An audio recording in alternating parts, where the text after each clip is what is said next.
When you look at our world today, young people are 3 times more likely to be unemployed than adults. What does that mean? Decent youth employment continues to be a pertinent concern. The second challenge that we see when we look at youth unemployment is that there are many practitioners working in the space, but are they connecting? Are they learning from each other? Are they connecting the dots better? And that's why we have the Youth Economic Opportunities 2030 initiative, a multi-stakeholder initiative bringing together the whole spectrum working on youth economic opportunities to learn, share best practices, and connect the dots to accelerate decent youth employment. And how do we do that? One way is by convening stakeholders similar to the Atlantic Dialogues from over 75 countries and bringing them together to share what's working, what's not working, and how can we actually move the needle when we talk about youth unemployment. The second aspect is who are the greatest constituents when we talk about employment? Young people. So we set up a youth leadership accelerator.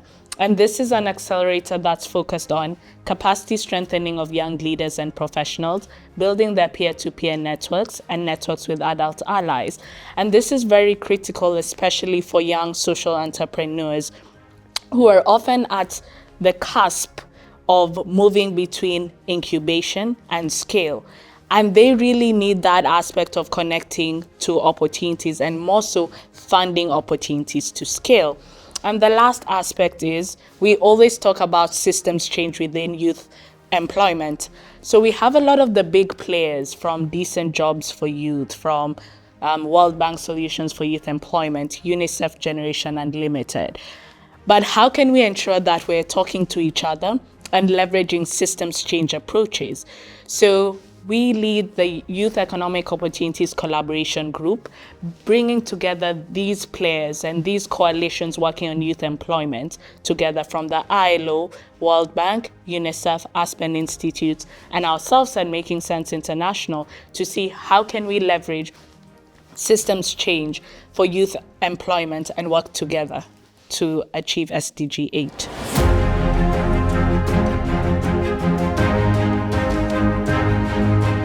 Now, when you look at green jobs, there are a lot of varying definitions, right? So I think the best start when we're talking about advocacy is going back to the definition. A green job is a job that helps to preserve and restore the environment. And right now what we're seeing is that there's a rise from especially young advocates across the global majority to push for climate action and livelihoods, particularly when we talk about green jobs. However, the biggest question that keeps coming up after being in these conversations is how can we move from conversation to action, and how can our advocacy translate to concrete, decent green opportunities on the ground? And that's not an easy question to unpack, really.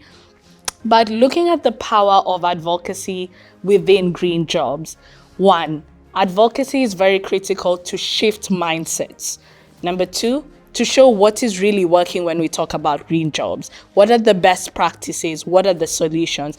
And three, when we talk about green jobs advocacy, we have a unique opportunity to bring forth young people who are the front lines, young people who, if you look at the statistics, only 0.76% of global climate funding goes down for livelihoods globally. So that continues to be critical.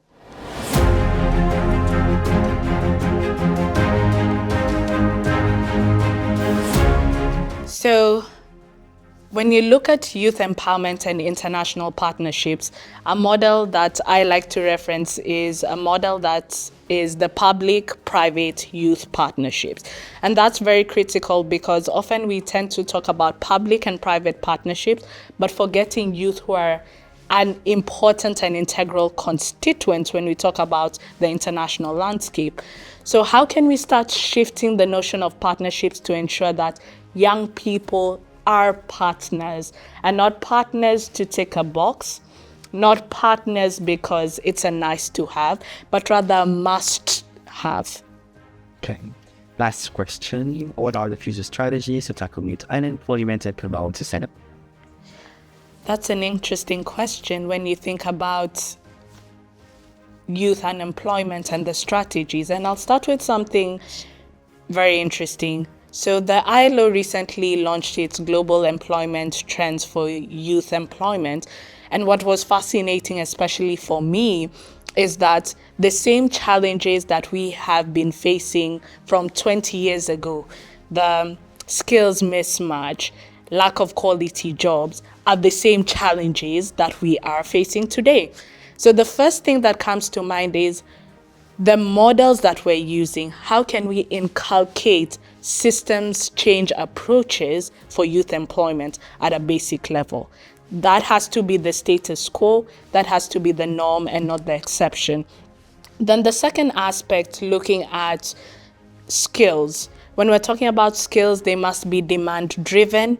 They must be coupled with apprenticeships and work-based learning programs. And the third thing that's very critical is, how do we ensure that governments create an enabling environment for employment? And how do we ensure that the private sector can work with governments to create jobs within different value chains across the world? And what I think is very, very critical is we need to move from the fixation on the skills and the learning basket, but move from learning to earning. So what are those clear learning to earning pathways that we can create for young people? What are those high impact sectors in various economies? And then what's most important that we forget is the debt crisis that continues to grapple many of the global majority countries and its impact on employment. And how do we start to ensure that countries facing the debt crisis can still be able to move past that or have better concessional grants and financing to be able to create that enabling environment for employment?